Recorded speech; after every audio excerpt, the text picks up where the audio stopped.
हाल के सूडान और इथियोपिया के टाइग्रे युद्ध में इनमें से कई कारक मौजूद थे। इन कारकों को देखते हुए आज दुनिया में कौन से ऐसे हॉटस्पॉट्स हैं जहां संघर्ष के और ज्यादा बढ़ने का खतरा सबसे ज्यादा है? रिपोर्ट के मुताबिक दक्षिण सूडान, इथियोपिया और इरिट्रिया के बीच जो तनाव है, डीआरसी यानी कॉन्गो और सीरिया में संघर्ष के और गंभीर होने का खतरा बहुत ज्यादा है। और कश्मीर? हाँ, रिपोर्ट में कश्मीर का भी विशेष जिक्र है।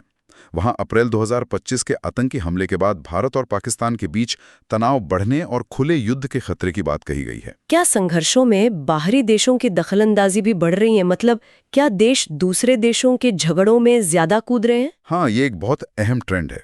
2010 के बाद से ऐसे अंतर्राज्यीय संघर्ष जिनमें बाहरी देश शामिल हों, उनमें 175% की वृद्धि हुई है। 175%? जी हाँ, 2023 में दुनिया के 78 देश अपनी सीमाओं के बाहर किसी न किसी युद्ध में सीधे तौर पे शामिल थे। हाँ, जब एक संघर्ष में कई बाहरी ताकतें शामिल हो जाती हैं तो उसे सुलझाना और भी मुश्किल हो जाता है।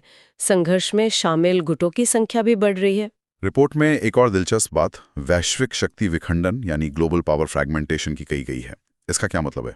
इसका मतलब है कि दुनिया में अब वो स्थिति नहीं रही जहां बस एक या दो सुपर पावर का दबदबा हो।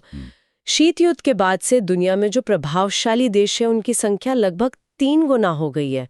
13 से बढ़कर 34 हो गई है। अच्छा। हाँ, अमेरिका और चीन शायद अपनी ताकत की सीमा तक पहुंच रहे हैं, जबकि तुर्की, यूएई, वियतनाम, दक्षिण अफ्रीका, ब्राजील, इंडोनेशिया जैसी जो मध्य शक्तियां हैं वो ज्यादा प्रभावशाली हो रही हैं। और इसका नतीजा क्या हो रहा है इस विखंडन का? नतीजा ये है कि अफ्रीका, दक्षिण एशिया, दक्षिण अमेरिका जैसे क्षेत्रों में प्रभाव बढ़ाने के लिए इन शक्तियों के बीच होड़ बढ़ रही है। साहिल क्षेत्र इसका एक बड़ा उदाहरण है, जहां कई बाहरी ताकतें अपना अपना प्रभाव जमाने की कोशिश कर रही हैं। और ये होड़ सिर्फ राजनीतिक है या आर्थिक भी? ये होड़ हर स्तर पर है। आर्थिक क्षेत्र में भी ये विखंडन दिख रहा है। 2019 से व्यापार पर लगने वाले प्रतिबंध लगभग 3 गुना बढ़ गए हैं। सैन्यीकरण भी बढ़ रहा है। नाटो देश अपना रक्षा खर्च बढ़ा रहे हैं और एआई और ड्रोन जैसी नई तकनीकों में हथियारों की होड़ तेज हो रही है। सूचना के प्रवाह में भी एक अजीब सा विरोधाभास देखने को मिल रहा है। एक तरफ टेक्नोलॉजी की वजह से जानकारी तक हमारी पहुंच बहुत बढ़ गई है। हम दुनिया भर की खबरें तुरंत जान सकते हैं। हाँ, बिल्कुल। लेकिन दूसरी तरफ जानकारी की जो गुणवत्ता है वो गिरी है और प्रेस की आज़ादी भी कम हुई है, ऐसा पीटीआई संकेतक बताता है।